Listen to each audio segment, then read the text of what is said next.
할렐루야. 설 명절 연휴 기간을 잘 보내셨나요?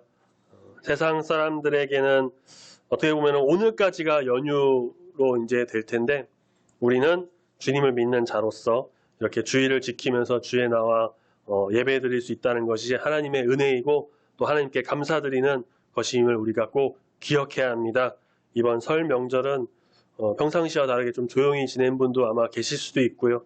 코로나19로 인해서 거리두기 단계가 설 명절까지 연장이 됐다라고 하고, 가족이어도 지역이 다르면 5인 이상 모이면 안 되는 이상한 지침이 내려오고, 어제 뉴스를 보신 분 알겠지만 또 내일부터는 단계가 또 하향 조정돼서 부모님과 만나는 5인 가족은 되지만 형제끼리 만나는 5인 가족은 안 된다. 또 이런 이상한 지침이 또 내려져서 참 혼동스러운데, 그래서 이동도 못하고 그냥 지내시는 분도 계실지 모르겠는데, 어쨌든 우리가 그래도 이렇게 연휴 설 명절을 다들 잘 보내셨으리라 믿습니다.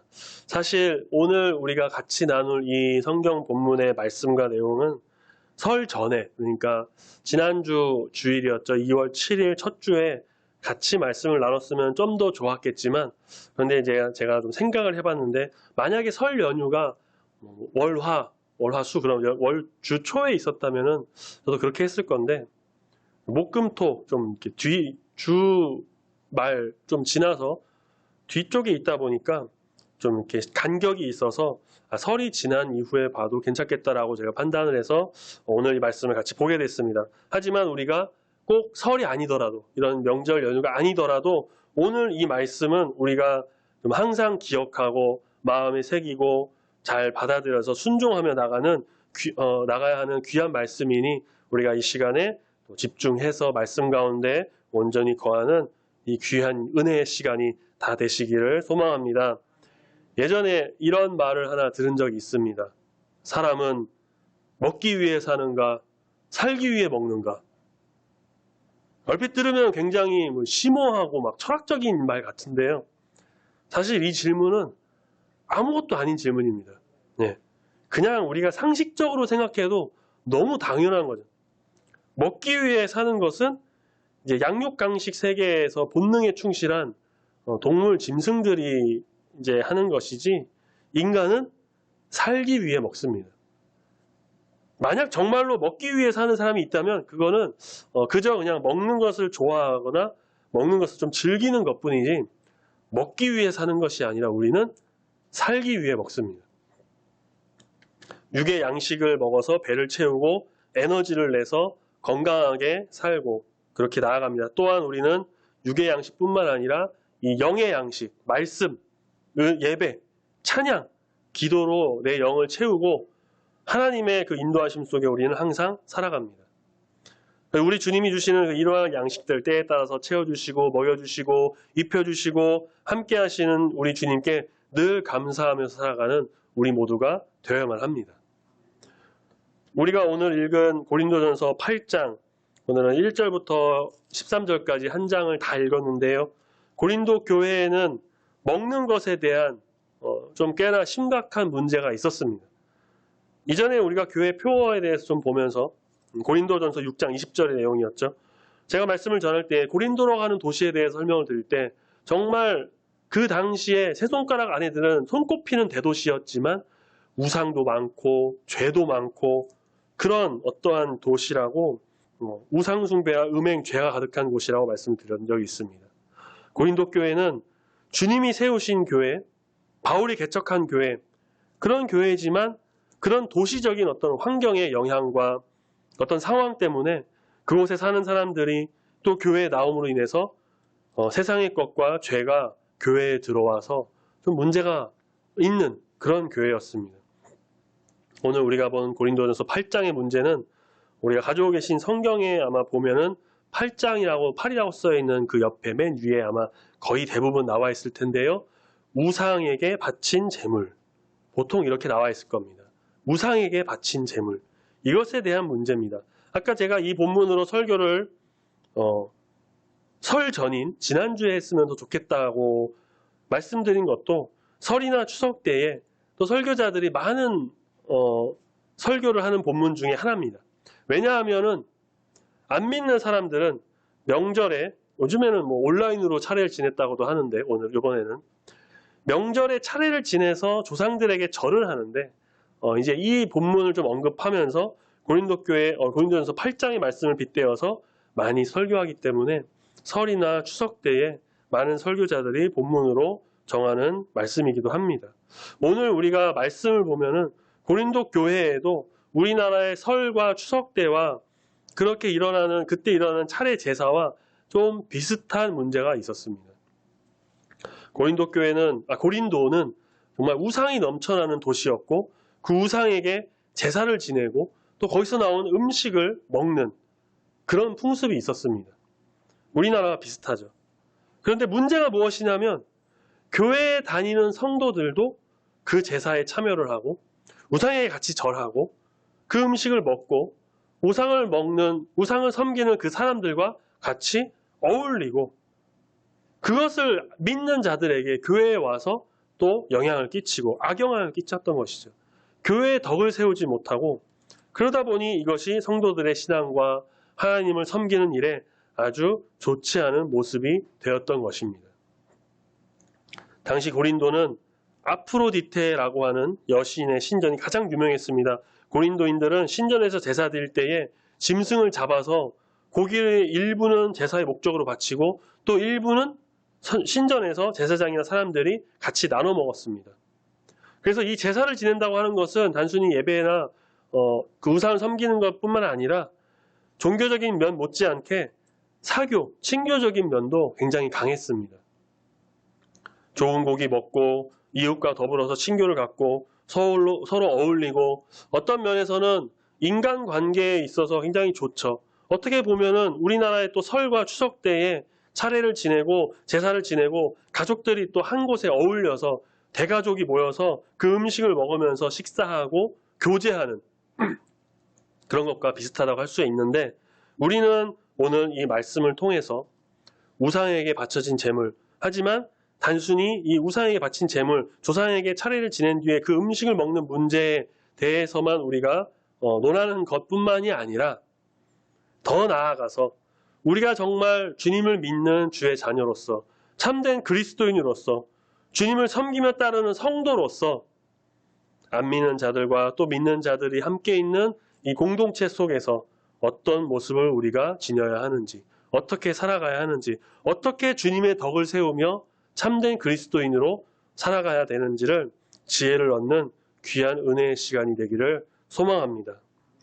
바울은 8장을 통해서 고린도 교회에 전하고 있는 메시지가 있는데 이것은 보는 사람과 또 전하는 사람의 관점에서 좀 다르지만 오늘은 우리가 생각해 볼 것은 크게 두 가지입니다. 첫 번째는 우상의 제물을 먹는 것에 대한 겁니다. 고린도전서의 말씀의 내용으로 확인을 해보면 교회 이제 성도들 중에 우상에게 바친 제물, 우상의 제사에 그 사용된 제물, 그 음식을 먹는 사람들이 있었던 것이고요. 그 사람들은 어떠한 주장을 펼쳤냐면 이런 주장을 펼친 것으로 추측이 됩니다. 세상의 신, 그런 건 참된 신이 아니고 하나님만이 참된 신이다.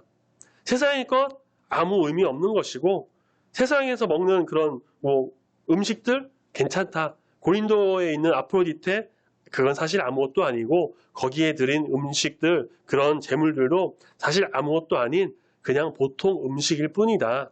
그래서 그 음식이 우리를 거룩하게 하는 것도 아니고 그렇다고 해서 그것이 우리를 더럽게 하는 것도 아니고 그냥 음식이니까 우리가 교제하면서 먹는 것뿐이지 그냥 먹으면 그만이지.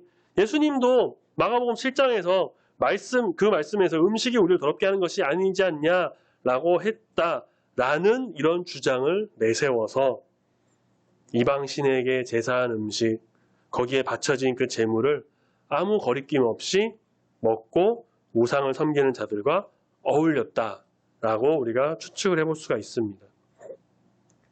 바울은 이런 사람들에게 일침을 가하는데요. 바로 1절 말씀입니다. 우상의 제물에 대하여는 우리가 다 지식이 있는 줄 아나 그 지식은 사람을 어떻게 한다고 하나요? 교만하게 한다. 너희가 그렇게 우상의 제물에 대해서 다 안다고 떠드는데 결국 그것은 교만이다. 이어서 2절 말씀에서 누구든지 무엇을 아는 줄 생각하면 아직 그것을 알지 못하는 것이다 라고 또 일침을 가합니다. 한마디로 너희가 그렇게 말씀까지 근거로 해서 잘 안다고 떠들고 잘난 척하면서 이거는 괜찮지 라고 해도 결국은 그것은 인간의 지식으로 해석한 것이고 판단한 것이고 게다가 다 알지도 못하면서 교만해서 아는 척하면서 자기들 맘대로 하는 것이다 라고 말씀을 하고 있습니다. 이 세상에 우상은 많습니다. 우리나라에도 여러 신이 있고요. 이름도 없는 신, 그냥 그릇에 물 하나 떠놓고 비나이다 하는 이름도 없는 신에게 절하기도 하고요. 일본에는 수천, 수억에 가까운 신들이 있다고 하죠. 인도라고 하는 나라를 가보진 않았지만 저도 예전에 공부를 해봤는데 인구수가 지금 중국 다음으로 많은 13억 정도라고 합니다. 인도에서 그들이 믿는 힌두교, 거의 인구수에 버금가는 신들이 있다고 해요. 10억이 넘는 신들이 있습니다. 그뿐만이 아니라 아프리카에 가면은 그런 어떠한 원주민들이 믿는 토속신앙 신들, 이 지구에는 정말 수없이 많은 신들이 존재합니다. 5절 말씀에서 바울도 그것을 말하고 있습니다. 하늘과 땅에 신이라 불리는 자들이 있다. 많은 신과 많은 주가 있는데 그렇지만 6절 말씀에 우리에게는 한 하나님, 곧 아버지, 여호와 하나님 아버지가 계시니 만물이 그에게서 났고 우리도 그로 위하여 있고 또한 한 주 예수 그리스도께서 계시니 만물이 그로 말미암고 우리도 그로 말미암아 있느니라. 할렐루야. 아무리 신이 많다고 해도 아무리 이것저것에 신과 주가 있다고 해도 4절 말씀 보시는 것처럼 결국 그것은 인간이 만든 허상의 것들 뿐입니다. 없는 존재들이고요. 아무 능력도 없습니다. 우상은 세상에서 아무것도 아니고 하나님, 오직 신은 우리 하나님 한 분뿐이라고밖에 없다는 것이죠. 이슬람교의 알라가 하나님이라는 그 존재라고 이제 하는데 이슬람교에서는 알라도 이제 마호메트라는 인간이 만든 것이죠. 아까 말씀드린 힌두교 가장 높은 주신이라고 불리는 세 신이 있습니다. 저도 찾아봤는데요. 브라흐마, 비슈뉴, 시바, 뭐 이름도 이상하죠. 근데 이것도 다 인간이 만든 것들입니다. 애굽에 나오는 태양신 라, 그리스 로마 신화에 나오는 제우스, 포세이돈, 지금 우리가 보고 있는 고린도의 가장 유명한 아프로디테, 어느 하나 스스로 존재해서 그렇게 신으로 군림하는 것들은 아무도 없고요. 결국 다 인간이 만든 것이고 인간이 세운 조각상일 뿐입니다. 그럼 어떤 사람들은 고린도 교회에서 우상의 제물을 먹는 사람들처럼 이렇게 말하기도 합니다. 정말 우상이 아무것도 아니면 그 우상이 제물도 아무것도 아닌 것이고 조상에게 바친 그 음식도 제사를 지낼 때 그 음식도 아무것도 아니고 진짜 조상이 오는 것도 아니고 그냥 그들은 죽었을 뿐이고 아무것도 아니라 한다면 제사에 참여하고 음식을 먹는 것 별 문제가 안 되지 않냐, 먹든지 말든지 상관없지 않냐, 바로 이런 생각을 하는 사람들에게도 바울은 지금도 일침을 날리고 있는 것이죠. 1절 말씀에 지식이 있는 줄 알지만 그 지식이 교만하게 한다는 것입니다. 아프로디테라고 하는 신이나 설 추석 때 그렇게 차례를 지내면서 그 신이나 정말 조상이 오는 것은 사실 말도 안 되는 이야기지만 그렇게 제사를 지낼 때에 아프로디테 행세를 하고 조상의 행세를 하고 그렇게 하면서 나타나는 것이 있는데요. 그 행세를 하면서 그것처럼 활동하는 것이 있는데요. 바로 귀신입니다. 그 귀신이 그 제사를 받아요. 만에 하나 천에 하나 진짜 정말 만약입니다. 조상이 진짜로 오신다면 제사를 지낼 때에 그래서 음식을 받는다고 한다면 세상 사람들보다는 교회 다니는 우리들이 더 먼저 나가서 정성을 다해서 제사를 지내고 음식을 먹어야 할지도 모릅니다. 왜냐하면 부모를 공경하라고 했으니까요. 하지만 죽은 자에게는 하는 것이 아니고 또 조상이 정말 세상을 떠난 후에 그 영이 허공을 돌아다니면서 그 제사를 받는 것도 아니고 자손들을 보고 있는 것도 아니고 제사를 지낸다고 부르면 오는 것도 아니고 우상이라고 불리는 신들이 정말 있는 것도 아니고, 그런데 그들이 받지 않는다면 그 행세를 하면서 그 제사를 받고 높임을 받으려고 하는 미혹하는 영, 귀신들이 오기 때문에, 악한 영들이 그 안에 임하기 때문에 주를 믿는 자들은 우상이 아닌 오직 하나님께만 섬기고 하나님께만 절하고 하나님께만 경배하고 하나님께 예배드리고, 그 음식에는 우리가 가급적 손을 대지 않는, 아니 아예 그냥 손대지 말고 제사 드리지 않고 음식에도 가지 않는 것이 옳다는 것입니다. 우리는 오직 한 분뿐이신 하나님, 이 세상에 다른 신은 없고 오직 유일하신 우리 하나님, 우리가 믿는 분, 그분의 높고 위대하심을 경배하면서 그분께만 찬양하고 예배드리는 예배자로서, 주의 성도로서 모든 마음과 정성을 다 바쳐야만 합니다. 우리의 지식과 인간의 생각은 교만으로 가기 마련입니다. 그렇기 때문에 우리는 우리의 것을 버리고 주님만을 바라보면서 세상의 헛된 것들에 마음을 품지 말아야 합니다. 말씀에서 이제 음식을 주로 이야기를 했지만, 어떻게 보면 이것은 음식은 하나의 상징적인 것이라고 할 수가 있는데, 우리는 음식뿐만 아니라 우리가 보기에 좋아 보이는 것들, 진짜 좋은 것들, 세상에서 유혹하는 그런 것들, 이득이 될 만한 것들, 그런 것은 다 내려놓고 겸손하게 우리 주님을 따르는 주의 자녀가 되어야만 합니다. 허상의 궁전을 바라보는 것이 아니라 우리 주님의 높고 위대하심, 우리를 향하신 주님의 그 비전, 우리를 통해 펼치실 주님의 능력을 바라보면서 오직 유일하신 신, 전능하신 우리 주 하나님만 바라보며 나가는 믿음의 성도님들이 다 되시기를 소망합니다. 아멘. 오늘 말씀을 통해서 바울이 전하는 중요한 메시지가 하나 더 있습니다. 바울은 우상의 제물을 먹는 것에 대해서 아주 조금 어느 정도는 그래, 그럴 수도 있지, 그래, 조금 그럴 수도 있지라고 이야기를 합니다. 8절 말씀에 보면은 음식은 우리를 하나님 앞에서 내세우지 못하나니, 우리가 먹지 않는다고 해서 더 못 사는 것도 아니고 먹는다고 해서 더 잘 사는 것도 아니고, 음식을 먹고 안 먹고 사실 그렇게 중요한 게 아니다. 그보다 훨씬 중요한 것이 있다라고 말하는데요. 9절 말씀에 이렇게 말하고 있습니다. 우리 같이 한번 읽어볼까요? 8장 9절 말씀입니다. 시작. 그런즉 너희 자유가 믿음이 약한 자들에게 걸려 넘어지게 하는 것이 되지 않도록 조심하라. 아멘. 그리고 예를 들어서 하나 설명합니다. 10절.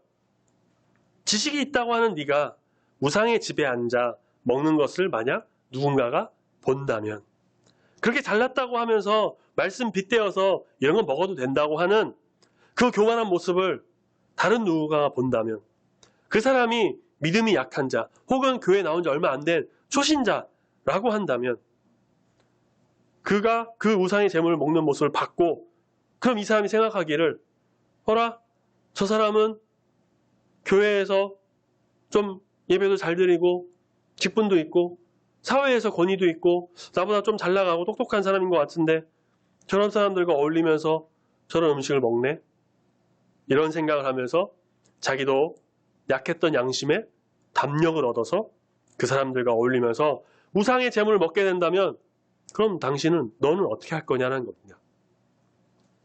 그리고 11절 말씀에 말하기를, 그 알량한 지식으로 진짜 믿음이 약한 자가 멸망하게 하는 양심의 죄를 심어놓고 악한 것이 들어와서 교만하게 만들고 그렇게 되어버린 저 믿음이 약한 자는 예수 그리스도께서 십자가에 달려 죽으심으로 건져낸, 살려놓은 너의 형제인데, 너의 그 교만함과 그 지식으로 그를 다시 죽게 만들 것이냐.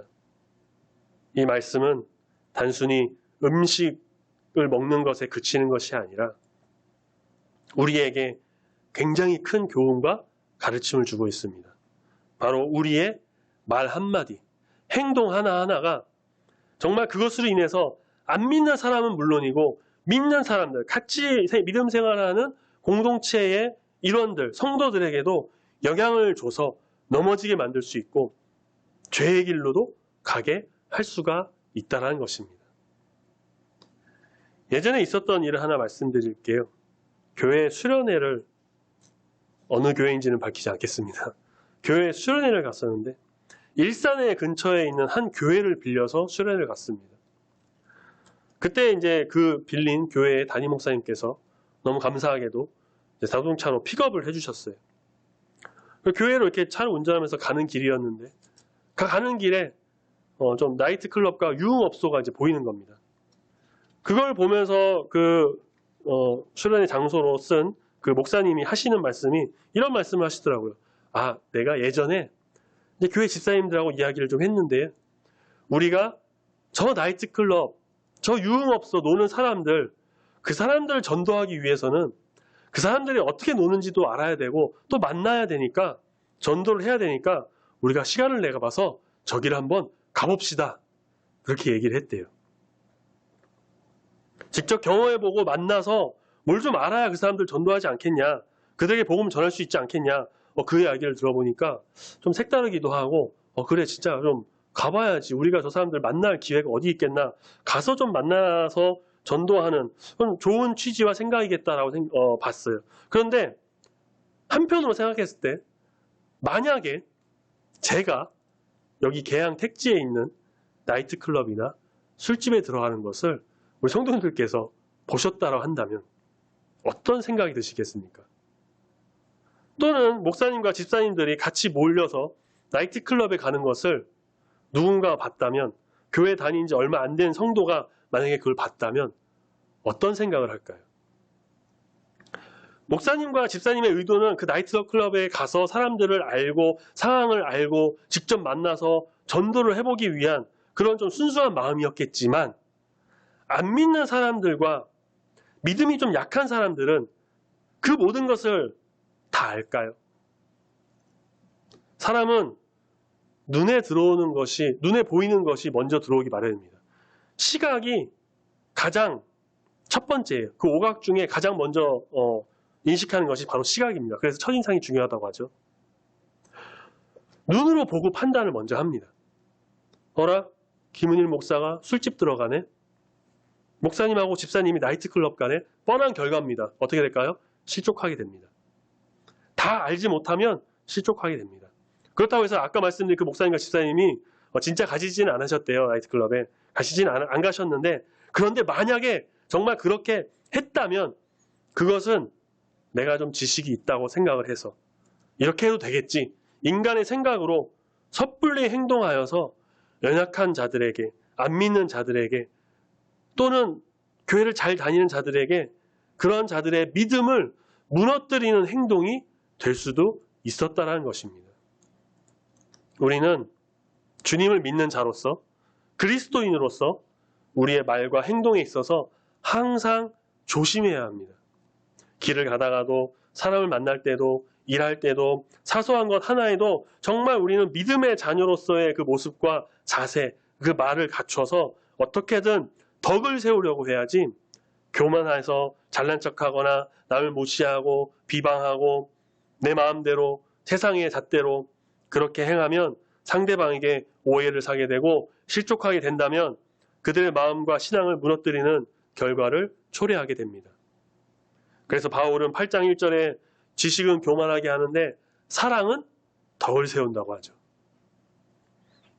인간적인 지식과 내 마음대로 하는 것은 교만하여서 사람들을 넘어뜨리게 하지만, 하나님을 바라보고 나보다는 이웃과 남을 먼저 생각해서 정말 행동을 조심스럽게 해서 하나님의 사랑으로 한다면 그리스도의 덕을 세우게 되는 것입니다.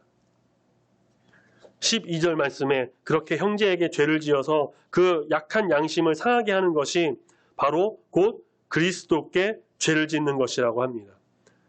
음식을 먹는 것은 본인 양심에 따른 것이고, 그래서 자기가 알아서 책임을 지고 자기가 벌을 받고 자기가 그냥 하면 되지만, 그렇게 하면 그만인 것이죠. 하지만 귀신의 영이 오기 때문에 안 믿는 것을 일단 피하는 것이 좋은데, 그런데 그보다 훨씬 더 중요한 것, 그것이 어때서? 내 마음대로 하는데 그게 뭐 어때서? 내 지식과 교만함으로 내 마음대로 했을 때 내 형제들이, 혹은 안 믿는 자들이, 믿음이 연약한 자들이 상처를 입고 실족하여 내 모습을 통해 하나님을 발견하지 못하고 우리의 악한 모습을 따라가면서 그래서 죄의 길을 가게 되었다 한다면, 나의 그 어리석은 행동은 결국 무엇이 되느냐? 그리스도께 죄를 짓는 것이 된다는 것입니다. 바울은 마지막 13절에서 단호하게 말합니다. 만약 우상에게 드린 제물이 그것이 아니라 그저 내 주변의 형제가 그냥 일반 음식으로 인해서 실족하고 실망하고 넘어지게 된다면, 믿음이 흔들리게 된다면, 내가 음식을 먹고, 특히 이제 말씀에서는 이제 바울이 고기라고 하는데요. 아마 바울 주변에 뭐 채식주의자가 있었거나 혹은 뭐 고기를 좀 이렇게 먹는 것에 있어서 꺼리는 사람이 있었던 걸로 추측이 됩니다. 어쨌든 그 형제가 내가 고기 먹는 것으로 인해서 실족한다면, 넘어지게 된다면 나로 인해서 안 좋은 마음이 들어서 그렇게 하지 않기 위해서 바울은 무엇이라고 하느냐? 나는 영원히 고기를 먹지 않겠다. 저도 삼겹살, 치킨 굉장히 좋아합니다. 그런데 만약에 나로 인해 누군가가 마음에 상처를 입고 믿음에 악영향이 생기게 된다면 그럴 때는 어떻게 해야 될까요? 나를 희생해서, 나를 좀 내려놓고 나를 위해 목숨 바치신 그 예수 그리스도의 그 희생과 그 사랑의 마음으로 음식으로 나왔지만 우리 이것을 그냥 먹는 걸로만 보는 것이 아니라 나의 습관, 버릇, 행동, 말, 모습, 만약에 주변 성도, 주변 사람들에게 상처를 입힌다 한다면, 죄를 짓게 하는 것이 있다 한다면 우리는 노력을 해서 영원히 그 습관과 그 말과 행동을 버리고 잘못된 행동을 고쳐서 온전히 주님께 영광 올려드리고 그리스도의 덕을 그들에게 세울 수 있도록 해야 된다는 것입니다.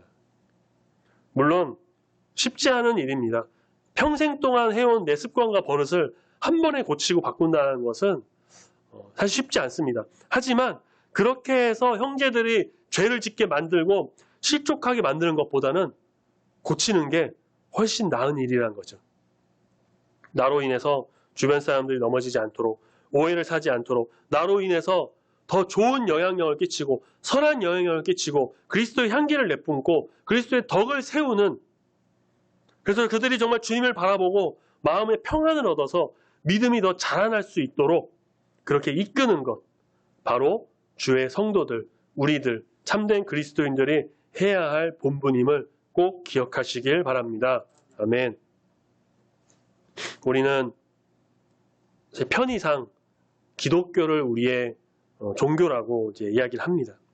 종교라는 것은 사실 어떤 좀 문화의 영향을 좀 받는다고 합니다. 그렇다고 해서 우리가 믿는 하나님과 예수님이 다른 나라의 하나님과 예수님 다른 건 아니에요. 동일한 하나님이십니다. 그렇긴 하지만 그 나라의 어떠한 문화와 특색, 그런 환경에 좀 영향을 받는다라고 합니다. 예를 들면 지난주에도 말씀드렸는데 수요 예배, 미국이나 유럽에는 그런 교회, 미국 유럽 교회에는 수요 예배가 없다고 해요. 우리나라만의 독특한 문화인 것이죠. 반대로 우리나라에는 없고 미국에는 있는 어떠한 그런 독특한 기독교 문화가 아마 또 있을 겁니다. 학자들은 이렇게 얘기한다고 합니다. 우리나라 기독교가 유교적 기독교라고 해요.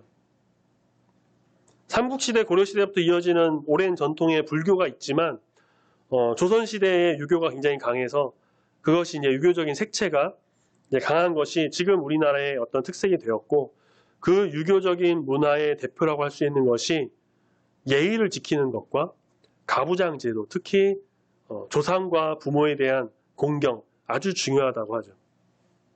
그러다 보니 우리나라는 설과 추석 때에 가족이 모이고 차례를 지내고 절을 하고 음식을 먹고 그렇게 교제하는 것, 그런 것이 좀 많죠. 그걸 또 굉장히 중요하게 여기고요. 믿는 사람도 믿지 않은 사람들도 그것은 중요하게 생각을 합니다. 또 뭐 종갓집이라고 불리는 곳에서는 명절뿐만 아니라 한 달에도 수십 번 제사를 한다고 하죠. 저도 잘 모르지만 찾아봤는데 그렇다고 하더라고요. 그 나라의 문화와 전통은 중요합니다. 그런데 만약 그 문화와 전통이 사람을 무너뜨리게 하는, 무너지게 하는, 넘어뜨리게 하는 것이라고 한다면, 귀신에게 속고 있는 것이라고 한다면 고쳐야 할 필요성이 있겠죠. 그것이 바로 개혁입니다. 하지만 사실 현실적으로 봤을 때 우리의 나라의 모든 교회와 기독교가 우리나라의 모든 그 문화와 전통을 싹 그냥 바꿔버리기는 좀 어렵습니다. 그럼 우리는 아무것도 할 수 있는 것이 없을까요? 우리는 그냥 우리 것만 지키고 믿으면 될까요? 아니요. 우리는 작은 것 하나하나에서부터 실천하면서 고쳐나가면 됩니다. 지금까지 말씀드렸던 것들, 내 주변, 주위 사람들에게, 가깝게는 가족부터 시작해서 회사나 사업장, 혹은 내가 속해 있는 곳, 내가 가는 곳에 있는 어떤 공동체, 그런 사람들을 만날 때에 무엇을 하는 걸까요? 바로 그리스도의 덕을 세우고, 좋은 말을 하고, 좋은 언행, 좋은 행동을 해서 나를 통해서 그리스도의 모습을 보여주어서 아름다운 하나님의 사랑을 그들에게 전하고 실천하는 것입니다. 나의 모습으로 인해서 사람들에게 선한 영향을 끼치고 그리스도의 사랑을 실천하고 아름다운 덕을 선포하게 된다면 그것으로 우리는 충분히 잘한 겁니다. 하나님 보시기에 아름다운 모습, 그 뒤의 일은 하나님께 맡기는 겁니다. 하지만 나의 잘못된 행동과 언행으로 믿는 자들이나 공동체의 일원이나 안 믿는 사람들이 실족하게 된다면 바울은 그것이 그리스도 안에서 죄를 지은 것이라고 하고 있으니 우리는 하나님의 자녀라는 것, 우리가 정말 온전히 우리의 몸으로 하나님께 영광을 돌려야 한다고 하는 그 사명을 가지고 있는 그리스도인이라고 한다는 것을 우리가 항상 기억해서 그 뜻에 맞게 행동하고 실천하며 나아가는 것이 중요합니다. 비록 연약한 인간이기 때문에 실수할 수 있고요. 인간적인 말이나 행동이 나도 모르게 튀어나올 수 있습니다. 저도 그런데요. 그렇기 때문에 우리는 항상 말씀과 기도, 예배와 찬양, 그런 경건의 생활을 꾸준히 해서 나를 다스리고 내 안에 성령님이 충만하도록 내 안에 정말 그리스도의 은혜가 온전히 임하도록 노력하고 또 노력하고 또 노력해서 조직신학의 용어로 오면 성화를 그것을 끊임없이 계속해서 해나가야 된다는 것입니다. 우리 사랑하는 중보교회 성도님들, 나를 통해서, 우리를 통해서, 우리 교회를 통해서 이 지역과 이 세대에 정말 아름다운 그리스도의 사랑을 전하고 그래서 사람들이 우리 교회로 인해서 실족하는 것이 아니라 정말 하나님의 교회는 다르구나. 하나님 믿는 사람들은 다르구나. 그래, 하나님 믿는 사람들, 하나님의 사랑은 정말 놀랍구나. 이런 주님의 역사가 우리를 통해, 우리 교회를 통해 이루어져서 온전히 주님께만 영광 올려드리는 우리 모두가 되기를 소망합니다. 아름다운 그리스도의 덕을 선포함으로 인해서 하나님께는 영광 올려드리고 사람들에게는 참되신 그리스도의 진리를 선포하고 우리는 표어처럼 우리의 몸으로 하나님께 영광 올려드리는, 그래서 정말 하나님의 사랑 가운데 온전히 거하는 우리 모두가 되기를 소망합니다. 아멘. 기도하겠습니다.